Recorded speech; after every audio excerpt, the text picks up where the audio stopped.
Pemirsa, kita kembali ke studio Berita 1 dan saat ini selain Mas Yose dan Mas Satria telah terhubung dengan kita di Berita 1 ini ada pengamat media sosial Mas Nukman Lutfi.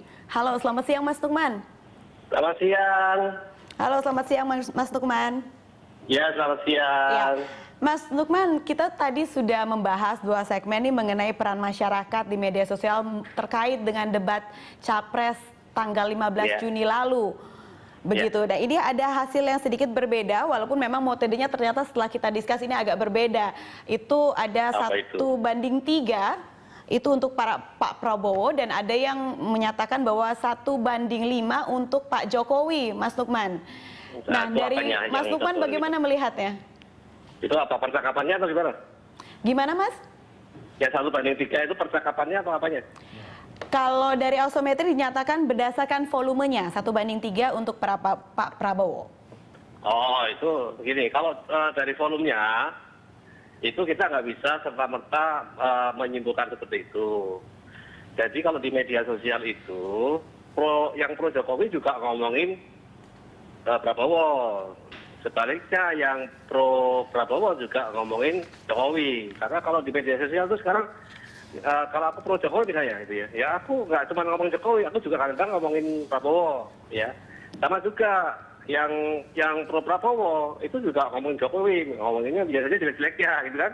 Dua-duanya begitu. Jadi sekarang makanya kalau aku pakai alat ukur lain, pakai Topsy misalnya, tadi ketahuan bahwa sekarang itu hampir sama volumenya Prabowo sama volumenya Jokowi itu hampir sama. Itu artinya apa? Artinya sekarang kedua belah pihak, baik yang pro maupun kontra, akhirnya bukan hanya membicarakan presiden pilihannya, tapi juga dia membicarakan lawannya.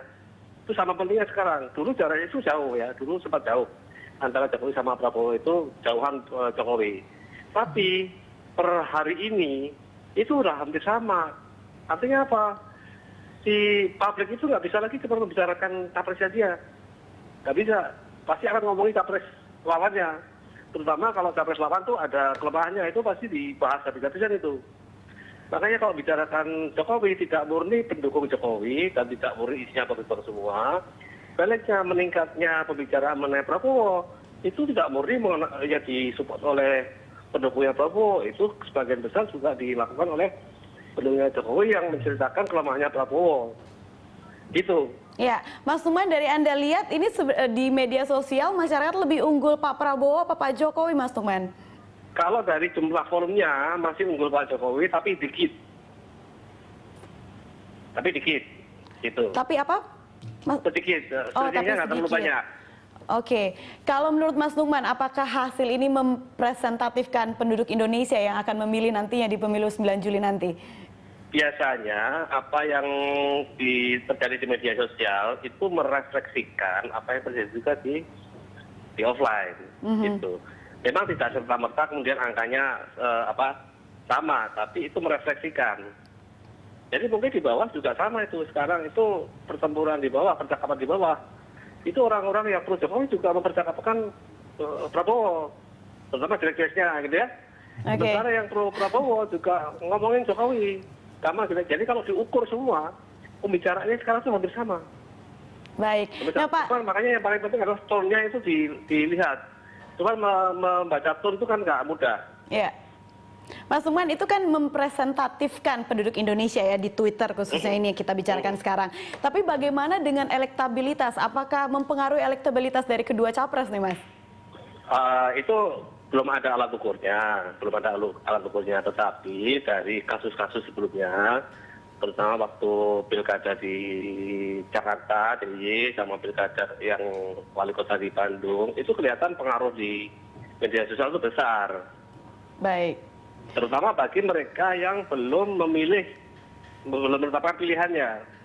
Kalau yang sudah menetapkan pilihan, aku mau pilih Jokowi atau aku udah pasti pilih Prabowo, itu percakapan nggak terlalu pengaruh. Tetapi banyak yang belum menentukan pilihan, itu biasanya terpengaruh oleh suara-suara di media sosial. Oke. Baik, jadi ternyata hasil percakapan di media sosial itu banyak berpengaruh justru kepada undecided voter, begitu ya Mas Nukman ya? Betul. Ya, baik. Oke, terima kasih Mas Nukman atas telah berbicara bersama kami di Studio Berita 1. Ya. Sama-sama. Terima kasih ya. Terima kasih. Ya pemirsa, itulah pengamat media sosial Nukman Lutfi telah terhubung bersama kami. Nanti kita akan membahas lebih dalam lagi mengenai hasil analisis dari dua lembaga ini setelah segmen berikut ini.